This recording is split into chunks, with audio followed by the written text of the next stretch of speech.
Assalamu alaikum, and welcome to today's deep dive. Assalamu alaikum. We are very happy to have you with us today. Yeah, today we have a special mission for you. We will explore Surah An-Nisa together. Right, together. We will learn beautiful Islamic history, and at the same time, we will practice and improve your English. That is the goal. Exactly. We will use simple words and clear sentences. But the ideas we talk about are still very deep. Oh, very deep. I mean, many scholars actually call this chapter the Constitution of the Muslim family. Yes. If we connect this to the bigger picture, the Quran gives us a perfect system for living together. Yeah. It gives rules to protect weak people and to find justice. So let us start with some basic facts. The name An-Nisa means the women in Arabic, right? Right. It is the fourth chapter, or surah, of the Quran, and it is a long chapter. It has 176 verses.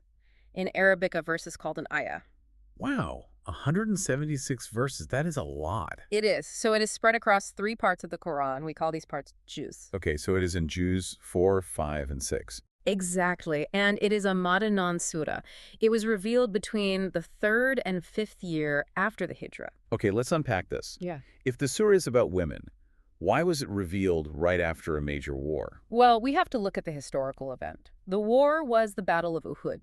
Right. And it was a very hard time. 70 Muslims died in this battle. 70 men. Yes. And because of this, many women became widows. They lost their husbands. And many children became orphans. Exactly. The society needed new rules to protect these vulnerable people. I see. And the sources share a really beautiful fact about these rules. Oh, from Ibn Abbas. Yes. Ibn Abbas said there are 8 verses in this surah that are amazing. Right. He said they are better for this ummah than everything upon which the sun rises or sets. Wait, better than everything the sun shines on. Yes, all the wealth in the world. For example, verse 26 says, Allah desires to make things clear for you. Clarity is so important. Well, it really is. Okay, so now let us learn some useful English words from the main themes. Great idea. Our first word is orphan. An orphan. That is a child who has lost their father. Or both parents. Right, and verse 2 talks about this, doesn't it? Yes.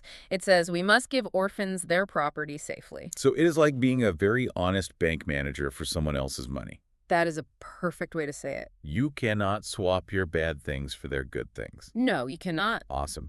Our second word is inheritance. Inheritance. That is the money or property you receive when a family member dies. And verse 11 is huge for this. Yes, it is. Before Islam, women in Arabia were treated like property. They did not get inheritance. They got absolutely nothing. Nothing. But Surah An-Nisa brought a massive change. It gave women a clear legal right to inherit wealth. That is amazing.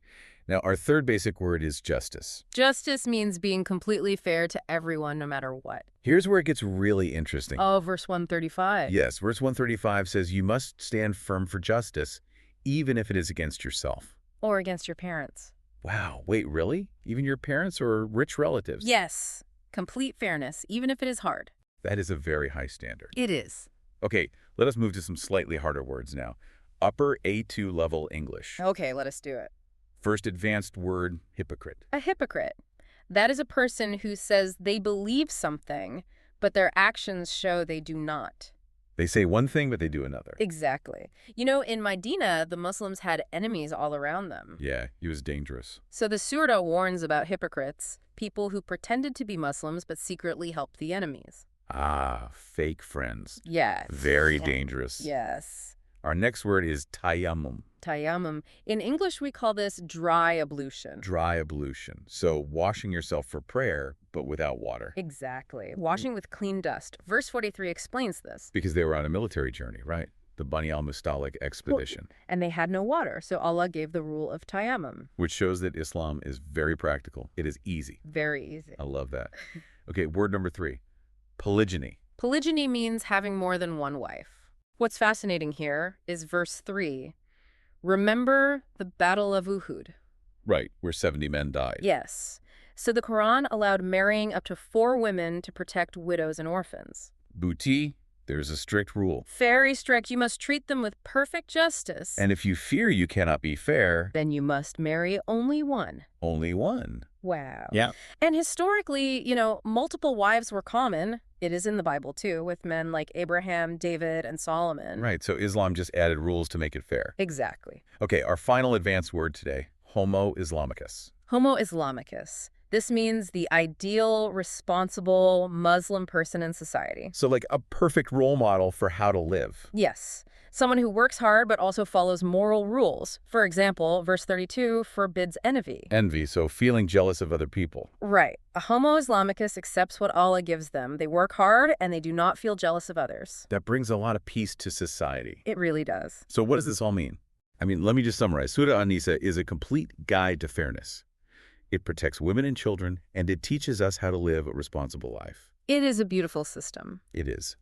Now, before we finish, could you share a short reflection? Yes. Let us make a short dua together.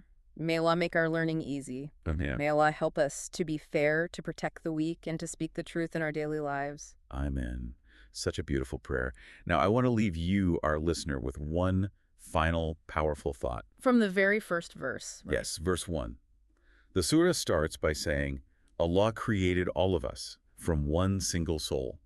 Think about that today. One single soul. If we truly remember that every person on earth comes from the exact same single soul, how will that change the way you treat the next stranger you meet? It changes everything. We are all family. We really are. Well, thank you for joining us on this deep dive today. Thank you for listening. Keep practicing your English, and assalamu alaikum.